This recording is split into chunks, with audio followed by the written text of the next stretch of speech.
ചെങ്കോട്ടയിൽ തന്നെ ചേലക്കര നിയമസഭാ ഉപതെരഞ്ഞെടുപ്പിൽ വിജയമുറപ്പിച്ചിരിക്കുകയാണ് LDF. വോട്ടെണ്ണൽ പകുതി പിന്നിട്ടപ്പോൾ തന്നെ നേതാക്കൾ വിജയമുറപ്പിച്ച് മുന്നിലെത്തി. ചെങ്കോട്ടയാണ് ഈ ചേലക്കര എന്നാണ് മുൻ MLA മന്ത്രിയുമായിരുന്ന K. രാധാകൃഷ്ണൻ ഫേസ്ബുക്കിൽ കുറിച്ചത്. LDFന് ഉജ്ജ്വല വിജയം തുടക്കം മുതൽ പ്രതീക്ഷിച്ചിരുന്നു. ആ രീതിയിൽ തന്നെയാണ് വോട്ടെടുപ്പ് മുന്നോട്ട് പോകുന്നത്. അവസാനം വരെ ആ രീതിയിൽ തന്നെ മുന്നേറുമെന്നും K. രാധാകൃഷ്ണൻ പറഞ്ഞു. 3ഓളം പഞ്ചായത്തുകളിലെ വോട്ടുകൾ ഇനിയും എണ്ണാനുണ്ട്. അതും കൂടി കഴിയുന്നതോടെ വ്യക്തമായിട്ടുള്ള ലീഡിലേക്ക് മുന്നോട്ട് പോകുമെന്നും K. രാധാകൃഷ്ണൻ പറഞ്ഞു.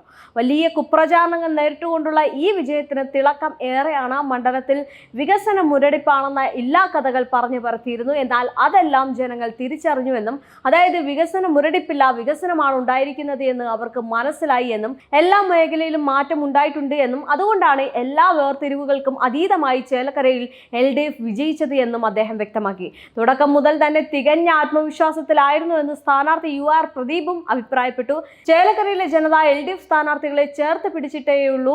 ജനങ്ങൾ നടത്തിയ ഇടപെടലുകൾ എല്ലാം അത്രയും സത്യസന്ധമായിട്ടായിരുന്നു. അവരോട് പറഞ്ഞിട്ടുള്ള വാക്കുകളെല്ലാം അതേ അർത്ഥത്തിൽ പ്രാവർത്തികമാക്കാൻ സാധിച്ചു. അതിനാൽ തന്നെ വോട്ടെണ്ണലിന്റെ തുടക്കം മുതൽ മികച്ച ആത്മവിശ്വാസത്തിലാണ് എന്നും K. രാധാകൃഷ്ണൻ പറഞ്ഞു. ചേലക്കരയിലെ ജനങ്ങൾ ഇടതുപക്ഷത്തെ കൈവിടില്ല എന്ന് ഉറപ്പായിരുന്നു. ഭൂരിപക്ഷം ഇനിയും ഉയരുമെന്നാണ് പ്രതീക്ഷ.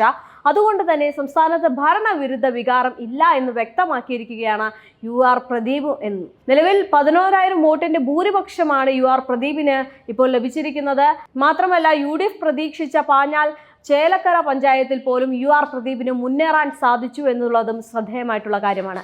രമ്യ ഹരിദാസിന് വേണ്ടി മികച്ച പ്രചാരണം തന്നെ കാഴ്ചവെച്ചായിരുന്നു എങ്കിലും അതൊന്നും പോളിംഗ് ബൂത്തിലേക്ക് എത്തിയില്ല എന്ന് ഈ ഒരു തെരഞ്ഞെടുപ്പ് ഫലം വ്യക്തമാക്കുകയാണ്. 30,000 വോട്ടുകൾ നേടുമെന്ന ലക്ഷ്യവുമായിട്ടാണ് BJP രംഗത്തിറങ്ങിയത്. ആ നിലയിലേക്ക് എത്തിയില്ല എങ്കിലും വലിയ രീതിയിലുള്ള ഒരു പ്രകടനം നടത്താൻ K. ബാലകൃഷ്ണന് സാധിച്ചിട്ടുണ്ട് എന്ന് വേണം പറയാൻ. അതേസമയം ചേലക്കരയുടെ കുപ്രചാരണങ്ങളുടെ സ്ഥാനം ചവറ്റുകോട്ടയിൽ എന്ന് പ്രഖ്യാപിച്ചെന്ന് മന്ത്രി PA മുഹമ്മദ് റിയാസ് പറഞ്ഞു. ചേലക്കര ഉപതെരഞ്ഞെടുപ്പിൽ LDF സ്ഥാനാർത്ഥി UR പ്രദീപ് വിജയം ഉറപ്പിച്ചതോടെയാണ് മന്ത്രിയുടെ പ്രതികരണം.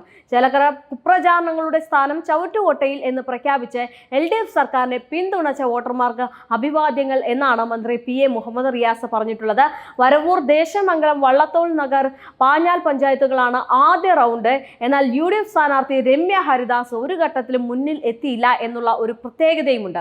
വലിയ രീതിയിലുള്ള പ്രചാരണമായിരുന്നു രമ്യ ഹരിദാസിന് വേണ്ടി അവിടെ അവരുടെ പ്രവർത്തകർ നടത്തിയത്. എന്നാൽ അതിൽ വില പോയില്ല എന്ന് വേണം പറയാൻ. ഇനി ചേലക്കര ഉപതെരഞ്ഞെടുപ്പിൽ LDF സ്ഥാനാർത്ഥി UR പ്രദീപിന് ഭൂരിപക്ഷം 10,000 കടക്കുമെന്നായിരുന്നു LDF ക്യാമ്പുകൾ വ്യക്തമാക്കിയിരുന്നത്. എങ്കിലും ആ ഒരു 11 വരെയാണ് എത്തി നിൽക്കുന്നത്. വലിയ മുന്നേറ്റം നടത്തുമെന്ന അവകാശവാദവുമായിട്ട് എത്തിയ PV അൻവറിന്റെ സ്ഥാനാർത്ഥിക്ക് സുധീർ എൻഗയ്ക്ക് കാര്യമായിട്ടുള്ള ചലനം ഉണ്ടായിട്ടില്ല എങ്കിലും 2,000-ലധികം വോട്ടുകൾ നേടാനായി എന്നത് ശ്രദ്ധേയമായിട്ടുള്ള നേട്ടം തന്നെയാണ്. ഈ തപാൽ വോട്ടുകൾ ആദ്യം എണ്ണിയപ്പോൾ മുതൽ CPMന്റെ മുൻ MLA കൂടിയായിട്ടുള്ള പ്രദീപ് ലീഡ് നേടിയിരുന്നു.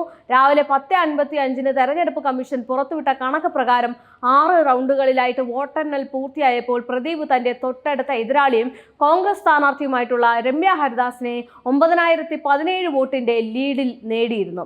6ാം റൗണ്ടിൽ പ്രദീപിന് 32,528 വോട്ടുകൾ ലഭിച്ചപ്പോൾ ഹരിദാസിന് 23,511 വോട്ടുകളും BJPയുടെ K. ബാലകൃഷ്ണന് 13,590 വോട്ടുകളും നേടാനായി. ചേലക്കരയിൽ ഇത്തവണ 72.51% പോളിംഗ് ആണ് രേഖപ്പെടുത്തിയിരിക്കുന്നത്. ഇവിടെയാണ്